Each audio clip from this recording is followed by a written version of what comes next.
Mapagpalang araw sa bawat isa ngayon na makikinig. Mapagpalang araw sa iyo, kapatid. Kung umaga man dyan, mapagpalang umaga. Kung hapon, mapagpalang hapon. Mapagpalang gabi. Saan ka man naroroon, kapatid, tayo ay makinig muli ng mensahe ng God at tayo ay manalangin. Iyuko natin ang ating mga ulo. Purihin ang Panginoon. Purihin natin. At tayo ay manalangin. Hallelujah, Father God, Lord. Salamat muli sa pagkakataon na makarinig kami ng iyong mensahe, ng iyong mga salita, Lord God. Ng katotohanan na dalangin ko, Father God, gagamitin ito nga ng iyong lingkod, gabayan ng banal na Espiritu, Father God, ng lahat ng lalabas sa bibig ko. Bawat lalabas sa bibig ko ay katotohanan na galing sa iyo, Ama, sa iyong banal na kasulatan, Father God, sa pangalan ni Jesus. Thank you, Father. Thank you sa iyong pagmamahal. Salamat, Panginoon, sa iyo, Panginoong compassion, mercy, sa iyong mga hinirang, sa iyong mga nilikhang mga tao, Panginoon. Salamat, Ama, na patuloy kang nagtatawag sa bawat isa. Tinatawag mo kami, bawat isa sa amin, Father. Thank you, God. Thank you, Lord, dahil ibig mong talagang makasama kami sa iyong kaharian. Ganun din naman kami, Father God. Lord, aming hinahangad itong iyong lingkod. Hangad ko talaga ang maging malapit pa sa iyo, Panginoon. Sa pangalan ni Jesus at sa kapangyarihan ng banal na Espiritu, kaya dalangin namin, Ama.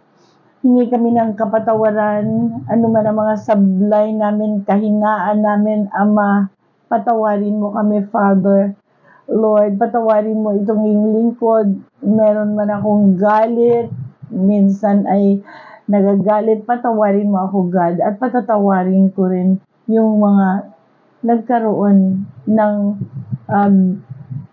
bigay na sama ng loob, Panginoon. Hallelujah, Father. Lord, thank you sa pagpapatawad mo. Salamat din sa bunga ng banal na Espiritu na ipinagkakaloob niya ang kagalakan, ang pagmamahal, kapayapaan. Thank you, God. Thank you, Lord. At dinadalangin ko ang bawat mahal namin sa buhay ay safe, Lord God.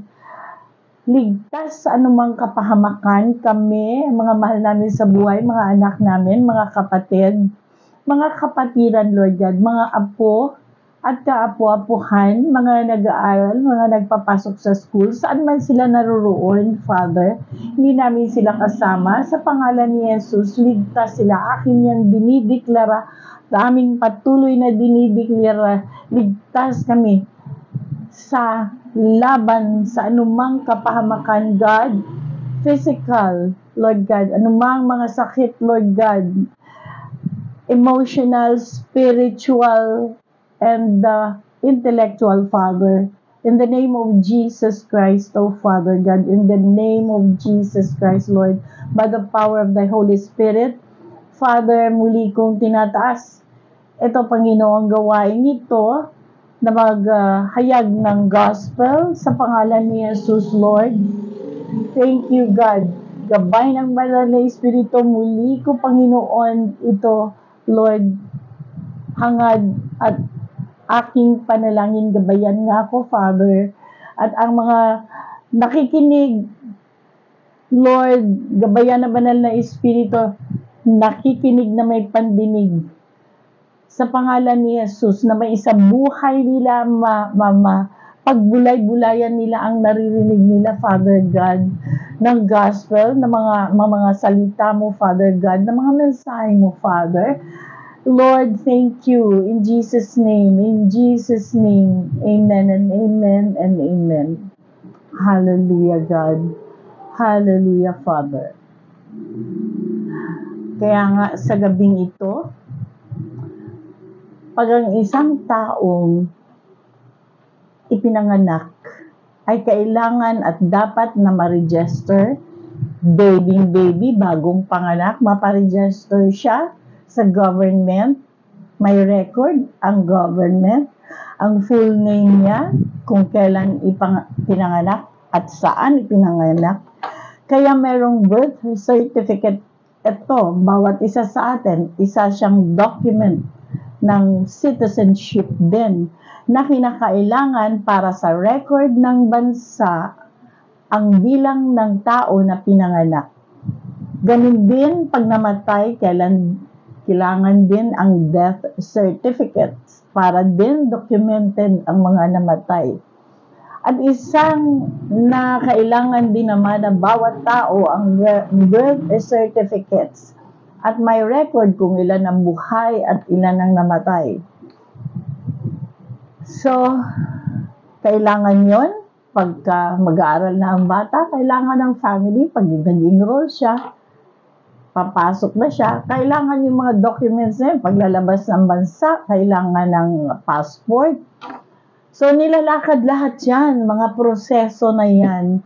Pagkapanganak pa lang, kailangan ngang iparegister na agad ang bata, ang baby. Bawat isa sa atin. Kaya nga, meron tayong birth certificate, may record na agad tayo, hawak-hawak natin, na ito ay kailangan. Ito ay citizenship din, kung saan tayong bansa, at mga documents na iyan, passport, pagkalalabas sa ibang bansa, kailangan din na visa, lahat yan nilalakad, pinoproseso.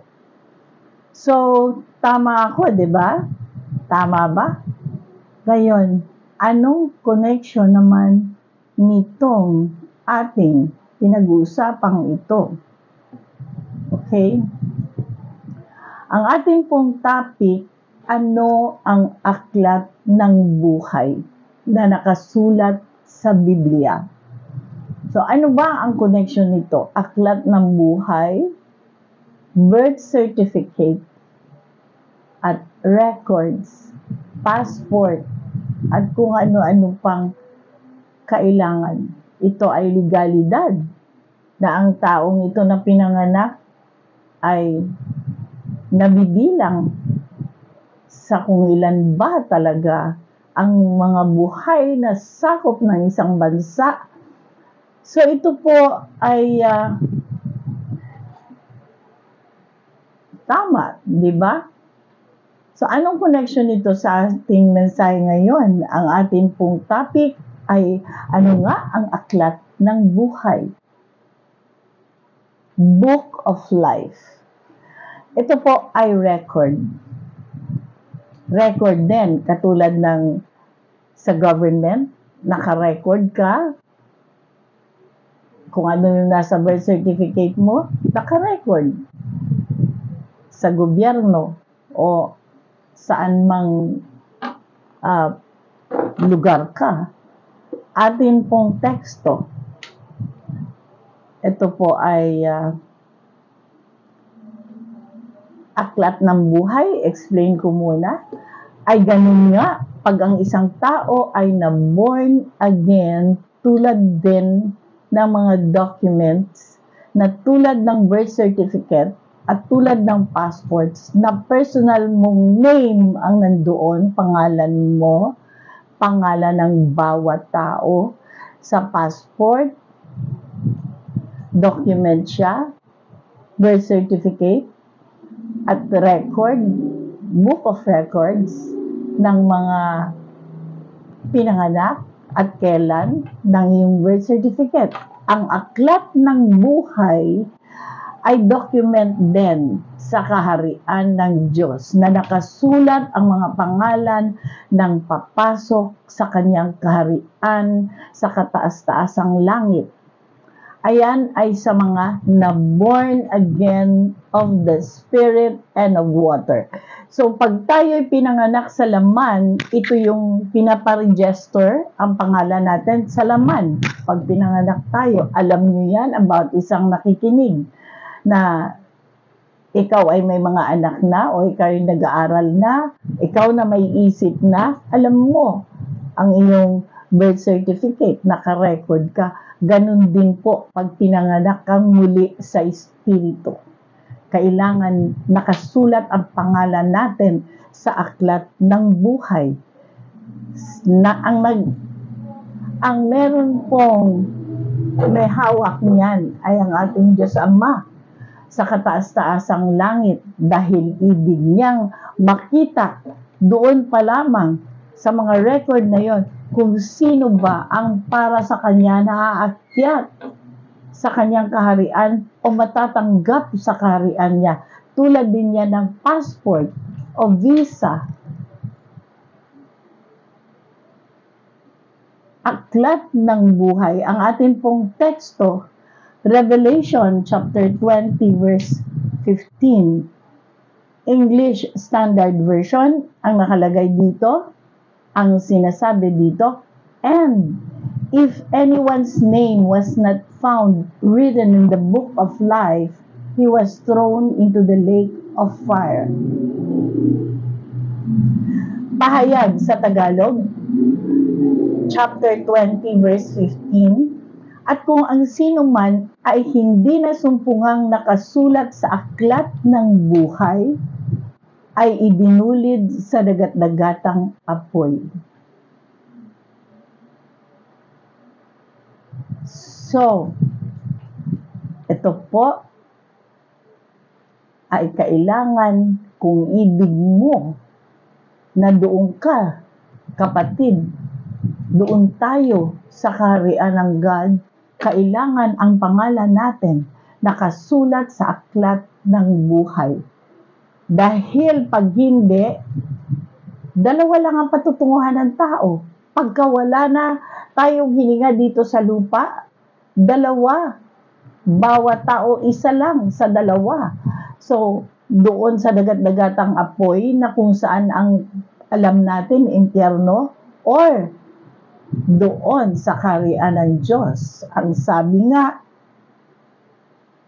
at kung pahayag chapter 20 verse 15, kung ang sino man ay hindi nasumpungang nakasulat sa aklat ng buhay, ay ibinulid sa dagat-dagatang apoy. Bakit ibinulid sa dagat-dagatang apoy? Dahil yun po ang vision nang nagsulat nito, si John the Beloved, na apostle ni Jesus Christ, na vision niya po ito na ito ang darating. Ito ang mangyayari. Na pag nag-judgment day na, titingnan ang pangalan mo kung sino ang papasok sa kaharian ng God. Gayon pa lamang, meron ang nakasulat na mga pangalan sa kaharian sa aklat ng buhay, sa kaharian ng God. At meron namang nabubura din ang pangalan. Bakit? Ngayon malalaman po natin. So, John chapter 3 verses 5 to 7, Jesus answered, very truly, I tell you, no one can enter the kingdom of God unless they are born of water and the Spirit. So, flesh gives birth to flesh, but the Spirit gives birth to spirit. You should not be surprised at my saying, you must be born again. Sa Tagalog, 1 chapter 3 verses 5 to 7. Sumagot si Jesus, katotohanang sinasabi ko sa iyo, maliban na ang tao'y ipanganak ng tubig at ng Espiritu, ay hindi siya makakapasok sa kaharian ng Diyos. At verse 6, ang ipinanganak ng laman ay laman nga. So yan na, yung pag ipinanganak ka na baby ka, sanggol ka, at ang ipinanganak ng espiritu ay espiritu nga. So ito na yung born again of the Spirit. Ipanganak kang muli sa Spirit. Bakit? Kasi ang dapat ang Spirit natin ay hindi na kailangan kung hindi nagkasala. Simula po kay Adan at kay Eva, ang tao po ay nagkasala. Nagkaroon na sila ng kasalanan nung nanganak at lumami hanggang ngayon ang sanlibutan. Kaya kailangan ang ibig ng God, ng ating Diyos Ama, ay ma-born again of the Spirit. May proseso po yan, ang pagiging born again of the Spirit. May process. Simula po nang si Adan at si Eva ay nagkasala nung hindi nila sinunod ang utos ni God the Father, sinumpa sila, pinalabas sila sa paraiso dahil hindi nila sinunod. So, ibig sabihin, doon na sila dumami. Nasa labas na sila ng paraiso na kung saan nandun sila dahil yun na. Namumuhay na sila na nasa kanila ang kasalanan. Dapat manghingi ng tawad. Nung tinawag ni God the Father pa bago sila pinalabas sa paraiso, Adan, Adan, sabi niya, nasaan ka? Gusto ng God the Father manghingi ng tawad, pero hindi nanghingi ng tawad. Tinuro niya si Eva. Sabi niya, siya po kasi, tinuro naman ni Eva, yung ahas. Siya po kasi, yung ahas kasi. So, nagturuan sila. Instead na nanghingi sila ng tawad, kaya ngayon po, may proseso po tayo paano ma-born again. Hindi po ito relihiyon. Ito po ay relasyon kay God. So, sabi dito, sa John chapter 3, verses 5 to 7,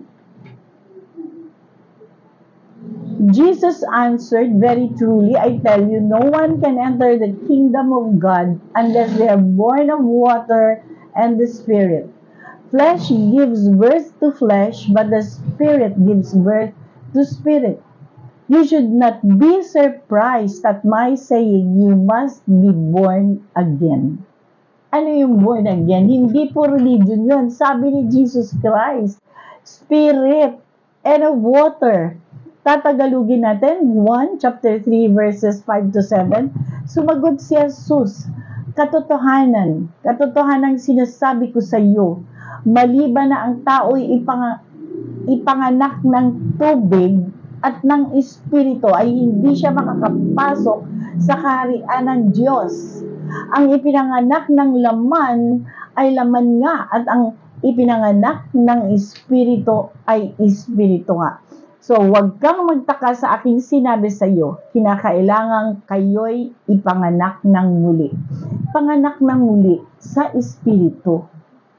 Dahil ang spirit natin, hanggat hindi tayo ma-born again of the Spirit, ibig sabihin, sa mata ng God ay marumi ang ating spirit hanggat hindi tayo na-born again.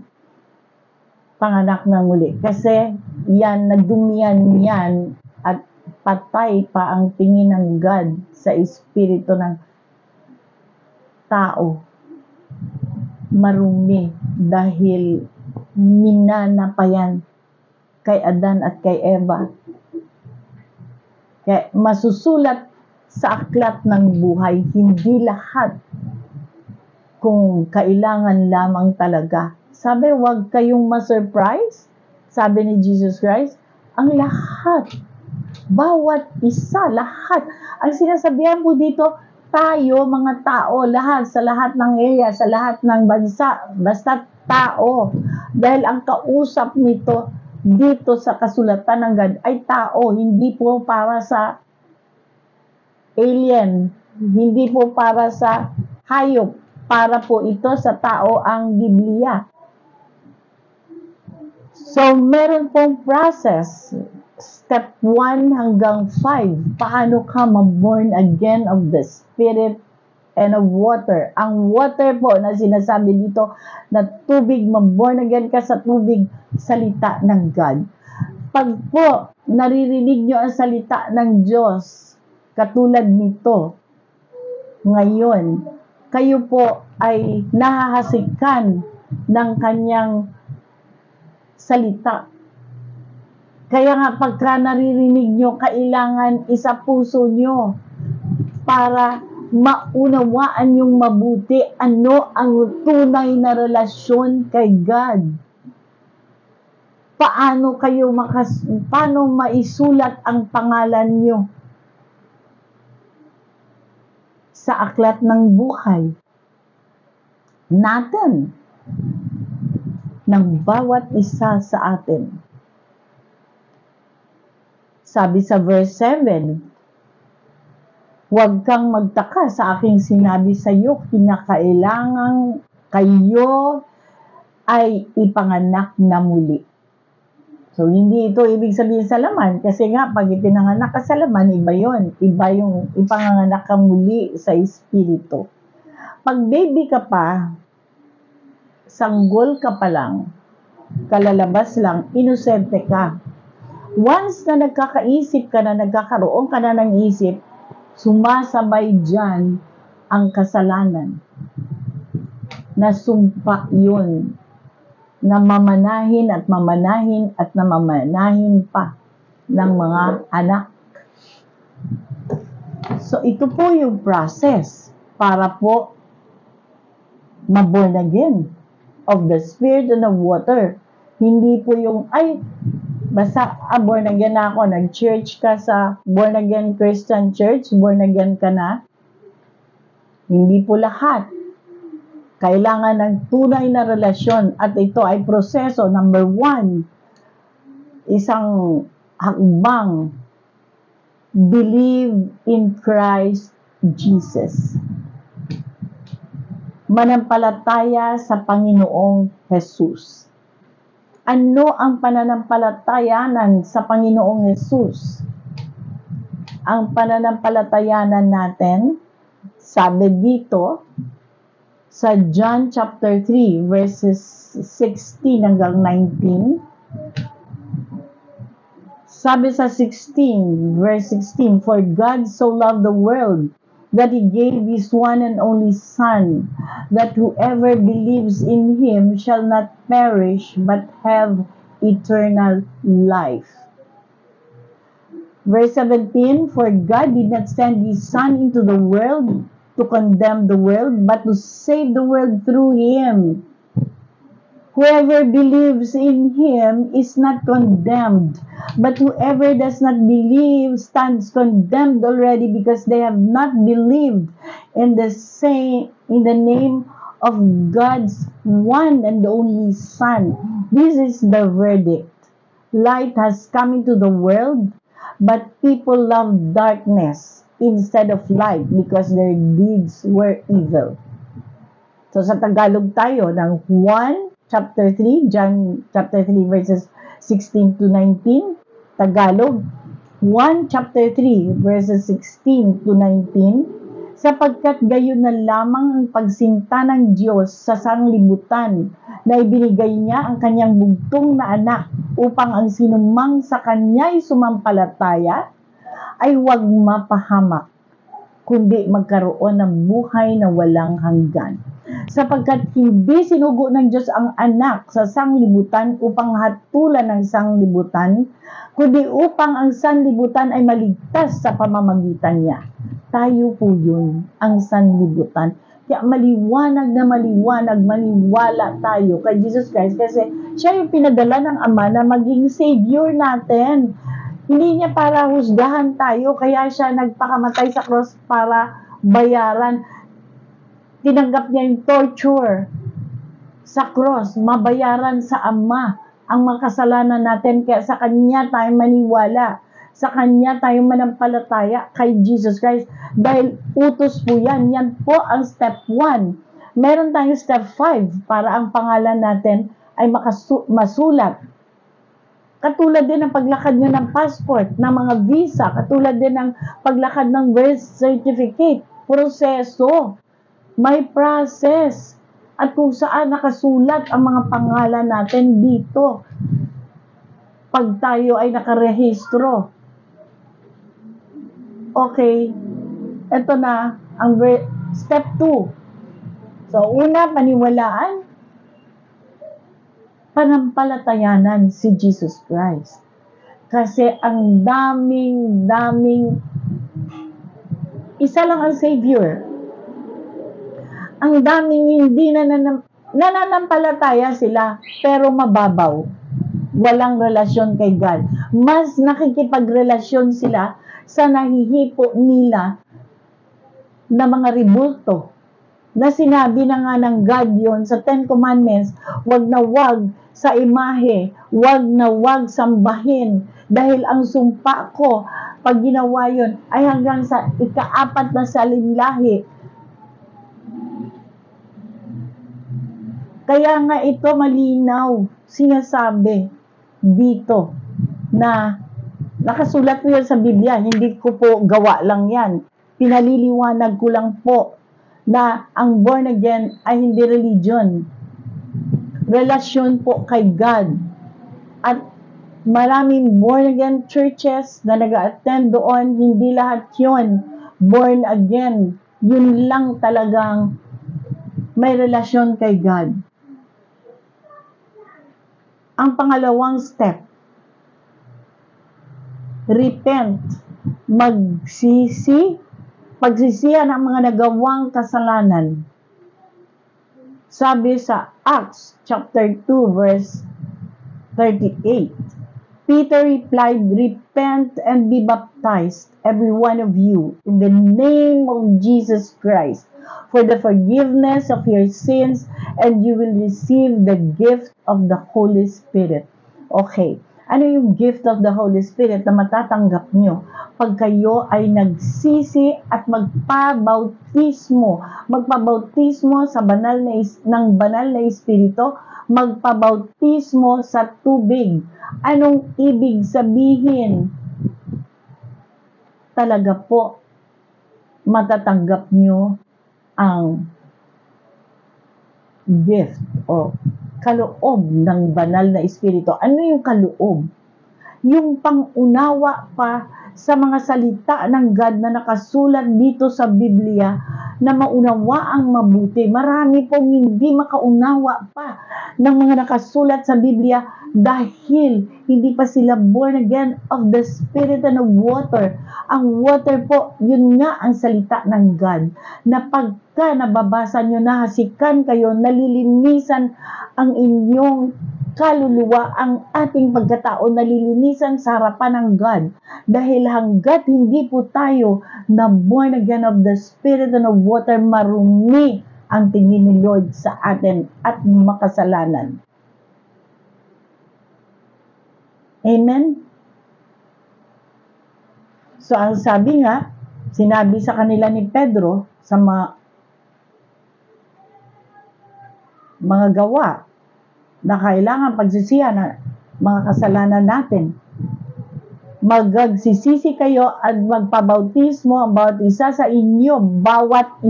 inyo sa pangalan ni Jesucristo sa kapagpapatawad ng inyong mga kasalanan at tatanggapin ninyo ang kaloob ng Espiritu Santo. Ano ang kaloob ng Espiritu Santo? Mauulit ko lang.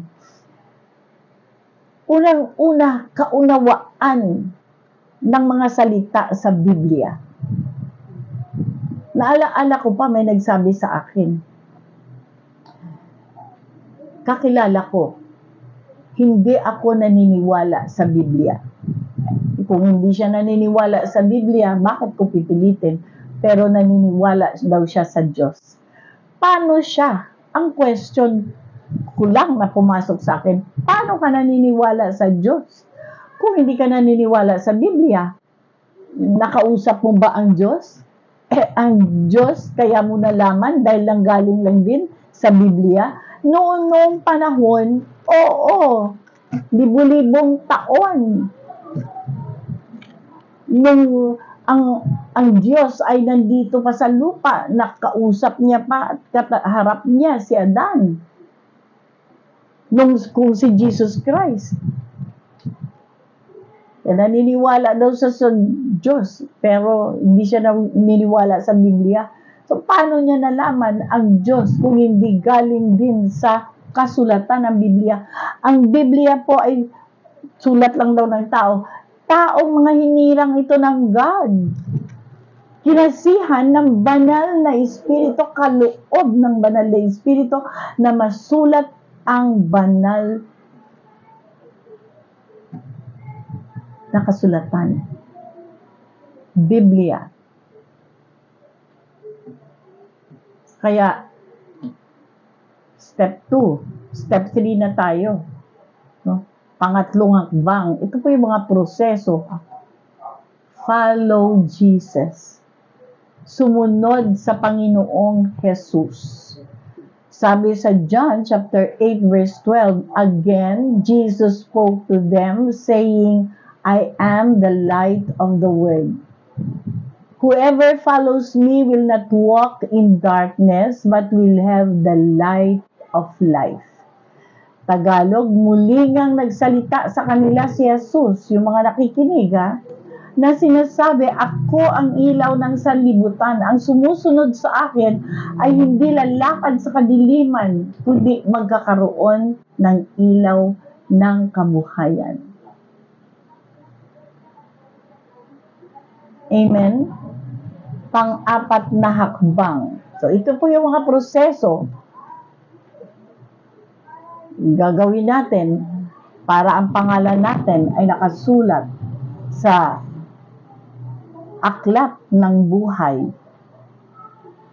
Magpalago. Grow. 4, grow. So, hindi ibig sabihin na born again ka, ngayon, ay hindi ka na makasunod kasi born again ka na, okay na. Marami din pong ganyan. Pag na born again ka, ang pangalan mo isusulat agad sa aklat ng buhay. Pero pag hindi ka lumalago, hindi ka na sunod kay Jesus Christ, sumusunod ka, tapos hindi ka naman naglago dahil tumigil ka, aalisin ang pangalan sa aklat ng buhay. So, ang sabi dito sa 1 Peter chapter 2 verse 2, like newborn infants, long for the pure spiritual milk, that by it you may grow up into salvation. First, unang Pedro, Tagalog, chapter 2 verse 2, gaya ng mga sanggol na bagong panganak ay nasain ninyo ang gatas na walang daya na ukol sa Espiritu. Ito po yung gatas na sinasabi, ito po yung salita ng God na walang daya na ukol sa Espiritu, upang sa pamamagitan nito'y magsilago kayo sa ikaliligtas ninyo. So, ano ibig sabihin pagligtas? Yung pangalan nakasulat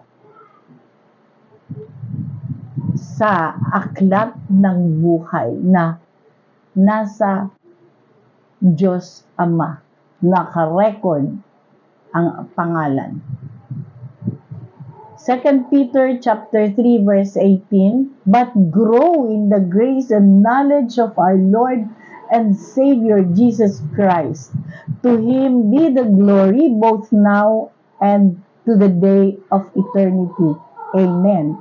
Tagalog, pangalawang Pedro, chapter 3, verse 18, datapwat magsilago kayo sa biyaya at sa pagkakilala sa ating Panginoon at tagapagligtas na si Jesucristo. Sumakanya nawa ang kaluwalhatian ngayon at magpakailanman siya nawa. Ngayon po, maglalago lang po tayo pag natanggap natin ang kaloob ng banal na Espiritu. O maglalago tayo, bibigyan tayo ng biyaya, karunungan tungkol sa pakikipagrelasyon sa Panginoong Jesus. Siya lang ang Savior natin, wala nang iba. Yung bang Savior na sinabi na doon sa Ten Commandments na huwag sambahin, Diyos-Diyosan, na nakaukit sa kahoy, na anumang mukha, na pag bumaha, lulutang sa baha, at pag nag-apoy, aapoy lang din. Kayo pa ang magliligtas. Sa baha, kayo hahabol para kunin. Hindi po ganon. Ang Diyos po ay Espiritu. At Espiritong makapangyarihan sa lahat ng may mga kapangyarihan pa. Espiritu ng Diyos Ama na may likha ng langit at ng lupa, may likha ng mga tao, ng lahat ng nakikita dito sa mundo. Ang sanlibutan po ang mga tao dito na sumpa na nagmula pa kay Adan at kay Eva sa lampas ng paraiso. At tayo po yun. So sabi, 5, panglimang hakbang o panglima sa mga proseso at huli, bear fruit. Ibig sabihin, magbunga. John chapter 15, verse 16, you did not choose me, but I chose you and appointed you that you should go and bear fruit and that your fruit should abide so that whatever you ask the Father in my name, He may give it to you. Sabi ni Jesus Christ. Sa Tagalog, 1 chapter 15 verse 16, ako'y hindi ninyo hinirang, ngunit kayo'y hinirang ko, at aking kayong inihalal upang kayo'y magsiyaon at magsipagbunga, at upang manatili ang inyong bunga, upang ang anumang inyong hingiin sa Ama sa aking pangalan ay maibibigay niya sa inyo. Verse 19, kung kayo'y taga-sanglibutan, ay iibigin ng sanlibutan ang kanyang sarili.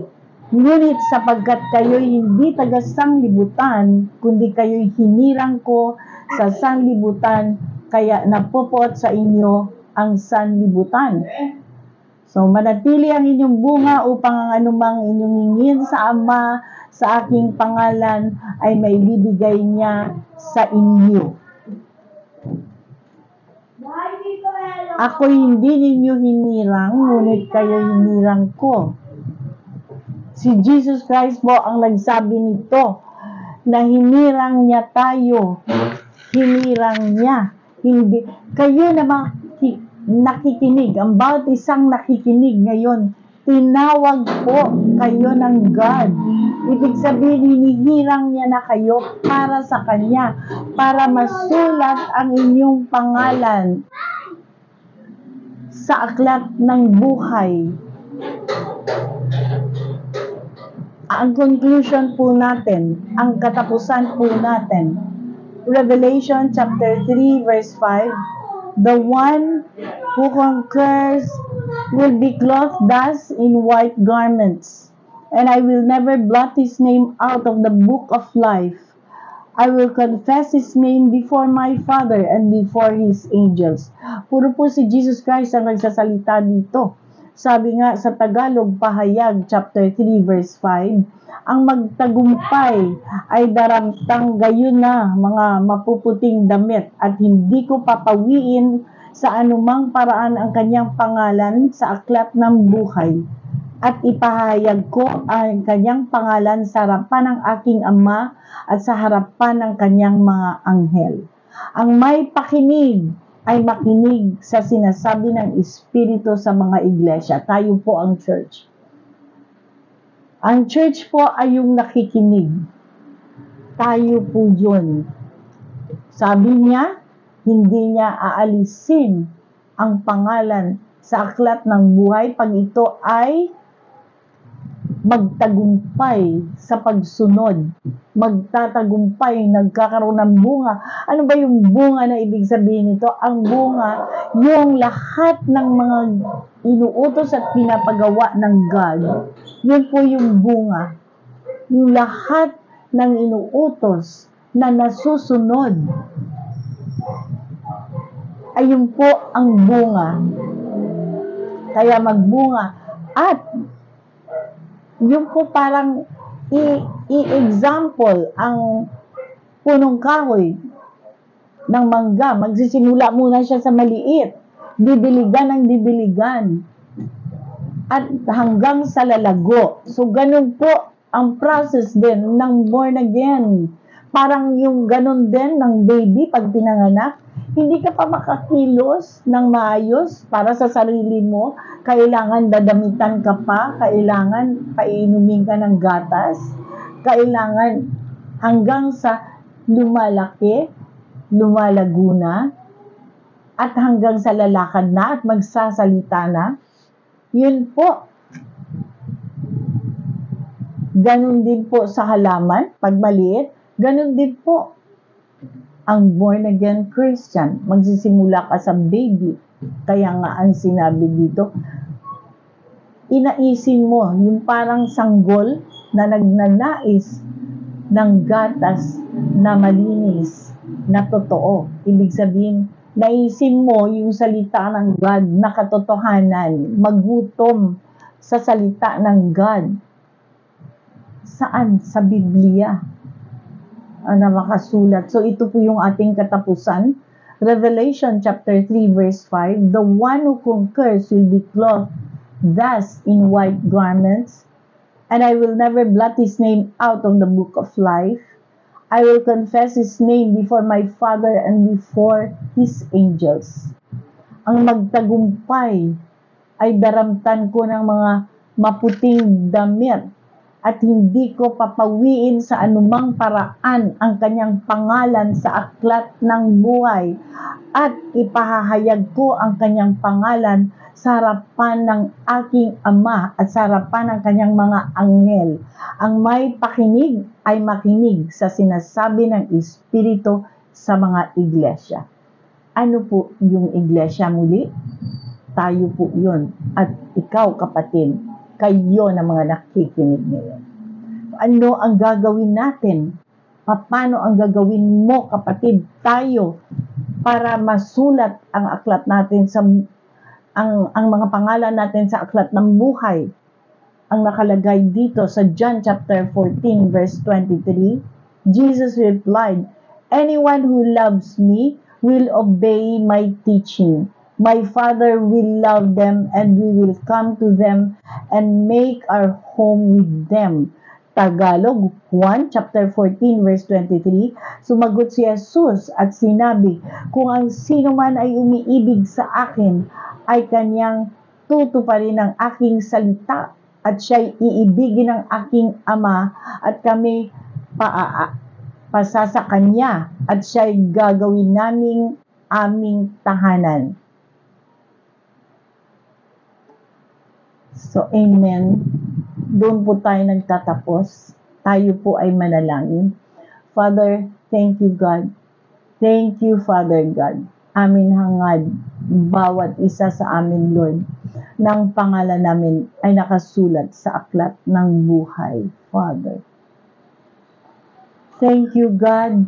Thank you in the name of Jesus Christ. Salamat o Diyos sa iyong mga salita. Hangad namin na patuloy na kami, Panginoon, ay maging malapit sa iyo. At ang bawat nakikinig, dalangin ko, Father God, na tunay na talagang may relasyon sa iyo, na tunay na born again sa spirit at sa tubig, na ito yung mga salita mo, God, na kung saan ito yung susundan, ito yung nasa Bibliang kasulatan mo, ang tubig na maglilinis sa aming kaluluwa.